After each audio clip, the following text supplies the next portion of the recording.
Hey guys, Waterfowler41 here, and in today's video we're going to be doing the VTA mod on my 2023 Raptor. So what does that mean? Essentially what we're going to be doing is taking our factory blow-off valve and modifying it so it vents to atmosphere. Currently the way these trucks are set up is it's basically a diverter valve. So when you hammer the gas and then let off real quick, that the turbos build up a bunch of excess boost, and you need to send that boost somewhere. You can't just send it back through the turbo the other direction. So what you're going to do is, or what you have is a blow-off valve that opens up, and what it allows to do is that excess boost goes from that charge pipe up into your air intake, so that air goes somewhere instead of back through your turbos, messing everything up. The problem with that setup is nothing really from a performance standpoint, but from a gearhead standpoint, or people who like to hear the turbos, is it doesn't give you that whoosh noise or that psh noise that most blow-off valves do on modified cars. So what we're going to be doing is modifying the way that that blow-off valve on our factory trucks works by allowing it to vent to atmosphere instead of venting through through that diverter pipe, essentially. Performance-wise, not really any sort of performance enhancements here. All this is doing for us is giving us a little bit more audible noise from that blow-off valve. Now, in full transparency, there's a few different ways to do the VTA mod. I tried the cheaper mod first, which is basically a plug that you install in the pipe, and it has no effect on the newer Raptors. The Raptors themselves are so much louder, and you couldn't really hear the blow-off valve. So what we're going to be doing in today's video is installing this, the Boomba blow-off valve adapter. And essentially what this will do is it mounts closer to the valve itself on the blow-off valve, and it'll allow it to vent to atmosphere, giving us that whoosh noise and giving us a little bit more audible turbo noise on the truck.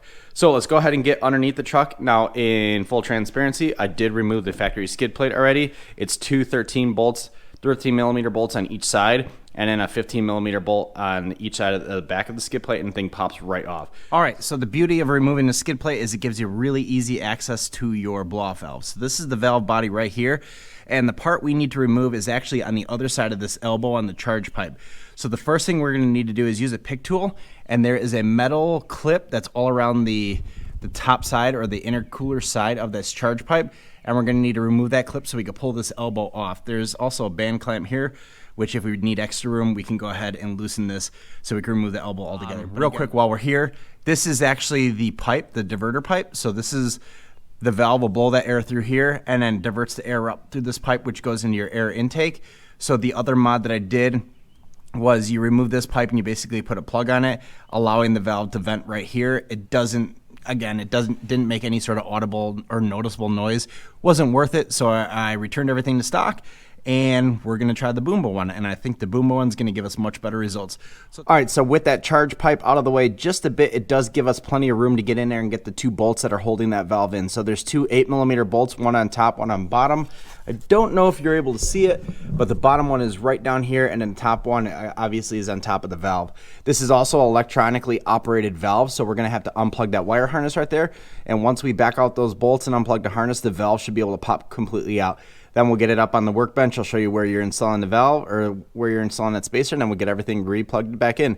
The beauty of this install is the intercooler and everything doesn't need to come out, whereas if you were replacing the entire blow-off valve, you need to pull out the intercooler, the fans, and everything in between so you can get access to the full blow-off valve. All right, so this is what your blow-off valve actuator should look like when you pull it out. If you do pull it out and it comes into pieces, that probably because this little plastic ring here with the maroon O-ring is stuck on the intercooler. Just go ahead and pop that off. Then what you're going to want to do is take a look at everything and make sure your hardware is organized, because what we're going to do first is reinstall the spacer here using the factory hardware. And then after the spacer is installed, then we'll use the machine screws that come in the kit with the Boomba valve spacer. They're going to go through the metal inserts on the blow-off valve actuator, and those are going to thread into the machine inserts here. The reason you can't install this guy on here and then install the whole assembly onto the truck is because once you do install the blow-off valve on the spacer, it actually blocks the holes for a socket, so you can't get a socket in there. So we're gonna. All right, so our spacer is installed there. You can see the blow-off valve and the silver spacer right underneath the actuator. A little bit of tricky to get in there, a little bit of an arm exercise. You are squeezing through a lot of this stuff. I did end up loosening up just this bottom bracket just to give myself a little bit more room. But now the last thing we're going to do is go ahead and reinstall the clip on here and then drop this charge pipe back down onto the intercooler. Tighten this guy up, put our skid plate on, and then we're good to go. Oh, we also need to plug in the actuator.